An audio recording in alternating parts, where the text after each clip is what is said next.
നമസ്കാരം. ഈ വീഡിയോയിൽ ഇപ്പം ഞങ്ങൾ ഷെയർ ചെയ്യുന്നത്, അതായത് നമ്മുടെ പ്ലാന്റുകളൊക്കെ നമുക്ക് കവറിൽ നട്ടാലും ഉറപ്പായിട്ടും കായ്ഫലം കിട്ടും. നമ്മളിപ്പോൾ വലിയ ഗ്രോ ബാഗിനകത്താണ് നട്ടിരിക്കുന്നത്. അപ്പോൾ നിങ്ങളിത് കൊണ്ടുപോയിട്ട് ചട്ടികളൊക്കെ നടണം. ഇപ്പോൾ നഴ്സറിയിൽ നിന്നൊക്കെ മേടിക്കുന്ന ബഡ്ഡിങ് തൈകൾ നിങ്ങൾ നടുമ്പോൾ ഇതുപോലെ ബഡ്ഡിങ്ങിന് താഴെ മണ്ണിട്ട് വേണം നടാൻ. അത് നിങ്ങൾക്ക് ഏത് നഴ്സറി നല്ല ക്വാളിറ്റിയുള്ള വിയറ്റ്നാം സൂപ്പർ എർലി, ജാക്ക് 33 അങ്ങനെ കുറേ നല്ല നല്ല പ്ലാവിൻ തൈകളും മാവിൻ തൈകളൊക്കെ ഉണ്ട്. അപ്പോൾ ഇതൊക്കെ നിങ്ങൾ കൊണ്ടുപോയി നടുകയാണെങ്കിൽ, കവറിൽ നടുകയാണെങ്കിൽ നിങ്ങൾക്ക് കായ്ഫലം കിട്ടും. പക്ഷേ കവറിൽ നടുമ്പോൾ നമ്മൾ ശ്രദ്ധിക്കേണ്ടത് വളം കൊടുക്കുന്നതിന് പ്രത്യേക രീതികളുണ്ട്. ഇതിപ്പം കോട്ടക്കുളത്തിൻ്റെ മാവാണ്, നമ്മൾ കവറിലോട്ട് മാറ്റി നട്ടതേ ഉള്ളൂ, നിറച്ച് പൂക്കളായിട്ടുണ്ട്. അതിന് മുകളിൽ നടുമ്പോൾ മാത്രം ശ്രദ്ധിക്കേണ്ടത് വെച്ചാൽ ഒരു കാരണവശാലും ബഡ്ഡിങ്ങിന് മുകളിൽ മണ്ണിട്ട് നടരുത്. ബഡ്ഡിങ് ഒന്ന് പൂർണ്ണമായും വളർന്ന് വലുതായതിന് ശേഷം നമ്മൾ മണ്ണ് വളം കൂടുതൽ ഇട്ട് കൊടുത്താൽ ഒരു കുഴപ്പമില്ല. അതുവരെ ഇടരുത്. അടിയിൽ നിന്ന് മുളച്ച് വന്നു കഴിഞ്ഞാൽ നമുക്കറിയാൻ പറ്റത്തില്ല. കവറിലാണ് ഇപ്പോൾ ഈ പൂത്ത് നിൽക്കുന്നത്.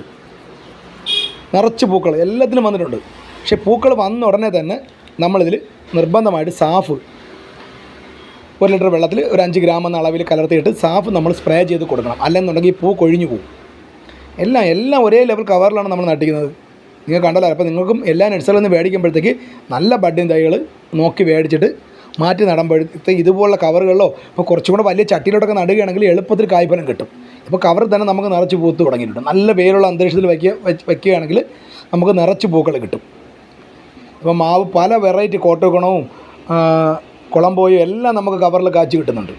അപ്പോൾ ഇതൊക്കെ നമ്മൾ വിൽപ്പന വരുമ്പോൾ 1500 രൂപ റേഞ്ചൊക്കെ വരും. അപ്പോൾ നിങ്ങൾ തൊട്ട് അടുത്തുള്ള നഴ്സറിയിൽ പോയിട്ട് നല്ല ബഡ്ഡിങ് തൈകൾ നോക്കിയെടുത്ത് ഇതുപോലെ കവറിലോ ചട്ടിയിലോ ഒക്കെ വയ്ക്കുകയാണെങ്കിൽ നിറച്ച് കായ്ഫലം കിട്ടും. പിന്നെ സപ്പോർട്ടേ നമ്മൾ ഇതുപോലെ കവറിൽ നട്ട് നിറച്ച് കാച്ചിട്ടുണ്ട്. സപ്പോർട്ടൊക്കെ നമുക്ക് നിറച്ച് കായ്ഫലം കിട്ടി തുടങ്ങിയിട്ടുണ്ട്. അതുപോലെ തന്നെ പ്ലാവിൻ്റെ എല്ലാ വെറൈറ്റി നമ്മൾ കവറിൽ നട്ട് കച്ചവടത്തിനായിട്ട് കൊടുക്കുന്നുണ്ട്. അപ്പോൾ നിങ്ങൾക്കിത് കൊറിയർ വഴി നമുക്ക് എത്തിച്ചേരാൻ പറ്റും. അപ്പോൾ നിങ്ങൾ തൊട്ടടുത്തുള്ള നഴ്സറിയിൽ പോയിട്ട് നല്ല തൈകൾ നോക്കി മേടിച്ചാൽ മതി.